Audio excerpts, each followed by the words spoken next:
Perfect. Now is the time to get Canadian-made blueberries. Where do they all come in from, Pay? You know what? These are coming in from British Columbia because they have the perfect weather to grow enough blueberries that share them across the country. So 98% of the fresh blueberries that you'll find across Canada actually come from British Columbia. That's amazing, and it's important to support because during the rest of the year, we're going to have to get them from other places. So, you know, support BC when you can with their blueberries. There are so many things you can make with them, things I would have never thought of. Yes. Starting with a dessert soup. Yeah, a cold blueberry soup. But when you think about it, you know, gazpacho is a way that we use fresh tomatoes. Yeah. And I've been finding now when I'm going out, I'm seeing a lot of fruit soup. So watermelon. The other day I had this beautiful like sour cherry soup in a little shot glass. It was like, and it was wonderful. So blueberries also make a wonderful soup. So these are the high bush blueberries. So I just want to let you know that high bush blueberries are the larger ones that you see. So they're nice and firm and kind of plump. And again, these two come from British Columbia. So these are the ones we're going to use in this recipe. Super easy. Throwing these into a pot, and the recipes will be on your website as well. We always put them there, cityline.ca, and you can always refer back. And then some sugar. Lots of sugar. But come on, just a pinch of sugar, everyone. That's all. Dab of sugar. Yep, that's it. And then a little bit of ground cardamom, which adds a nice little spice. And then that is juice of half a lemon. Yep, so that's all that will go in there. Sizzle. Yep. And then we're going to turn this down a bit. And so this, you would basically just let this cook until the berries cook down and the sugar melts. Okay.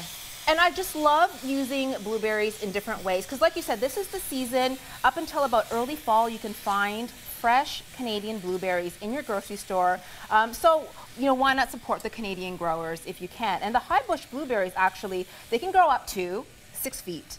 Oh, really? Yeah, and they also, each plant can produce up to 6,000 of these high bush blueberries. That is very cool. Isn't that and amazing? we all know blueberries are so good for you. Yes. I mean, we're supposed to get as many berries in our system as we can, so that's smart if you can make other recipes with them. And full of antioxidants. And then, so this will take a few minutes to cook down, but just to make life a little bit easier, I have some that's in here. It was blended up, and then after that, what we would do is we would add some mango puree. So fresh mango if you have it, or you could buy it frozen as well, right, in the grocery store. Okay. So you would put some mango puree in here, a nice little sweetness, and then that is the other secret ingredient, ice wine.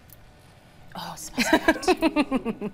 Okay, so this is going to be nice and sweet. I know. This is a nice, hence the dessert wine idea. Think about having people over the backyard or something like that. You're entertaining during the summer, and what a nice way to like end a meal or start it off.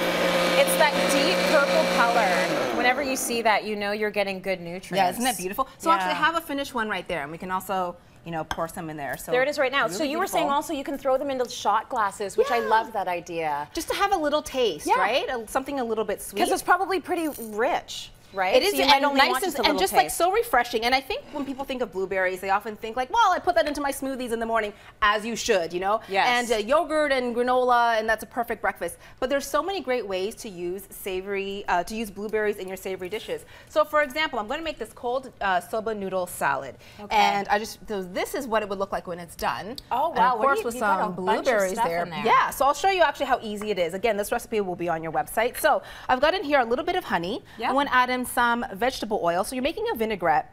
And what I love about soba noodles, I'm not sure how often you might eat them, but I eat them a lot during the summer because it's a great cold noodle. And I will cook them up. Yeah. And then I'm going to add in some orange juice as well. And I'll keep it in the fridge for like 2 or 3 days so that I always have something ready. And I'll just mix it in with a nice vinaigrette. I'm going to add a little bit of sesame oil. This gives it a nice little Asian flair, like myself. That don't rice vinegar. She's got a nice little Asian flair, doesn't she? For those of us that don't eat a lot of soba noodles, what do you like about them? Is it a texture thing? I like the texture. They're a little bit chewy. They're also, you might also see them called buckwheat noodles. But if you know someone who is celiac, make sure you read the package because sometimes they're mixed with wheat. So the package may say ingredients wheat flour and buckwheat flour. So if someone is celiac, just look for one. You can usually find them at the health food store that says just buckwheat noodles.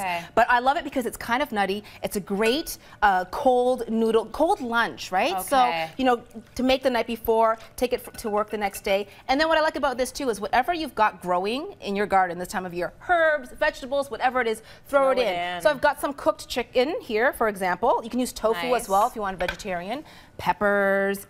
Yep, green beans, whatever you like. This is also a good way too, I think, to get kids involved because you just chop up a bunch of vegetables, make up like a cold noodle bar, and then have them just toss in what they like. And of course, our great high-bush blueberries, and then the soba noodles. Now the key with these is when you cook them, they take like about 4 minutes to cook. I was going to ask you, how easy are they? Super easy to cook. So you boil them up, and then you rinse them with cold water, and then I'll just put a little bit of sesame oil over top to keep it from sticking, and I'll keep that in the fridge for the next day. And this is a great salad once like everything is kind of like, you know, absorbed into this vinaigrette. And there you go. That was so easy, right? So great when you're having people over without keeping the stove on all day or the oven. Of course, we never see you doing all the cutting or anything like that. No, the chopping took a little bit of time. Yes, maybe a little bit. But once the prep is done, you're done. You're basically throwing it in a bowl. Now, you also have a few other things here. We won't make them, but just to let you know, because you might not think of using blueberries with your cabbage. With your coleslaw, yeah. So this is a really good idea. Coleslaw recipe, great for summertime. Throw in some blueberries in there. Healthy muffins as well. And just to let you know, so as I was saying, you know, you can find Canadian blueberries at the grocery store. So all you're looking for is just product of Canada. Right. You know, and that's easy because sometimes you'll find some that are imported. So you should look for that though, because sometimes they're in a whole different section. Yeah, sometimes they are. Yes. Yeah, you've got to go and check it out. Thanks, Pay. Let's go to break. More coming up.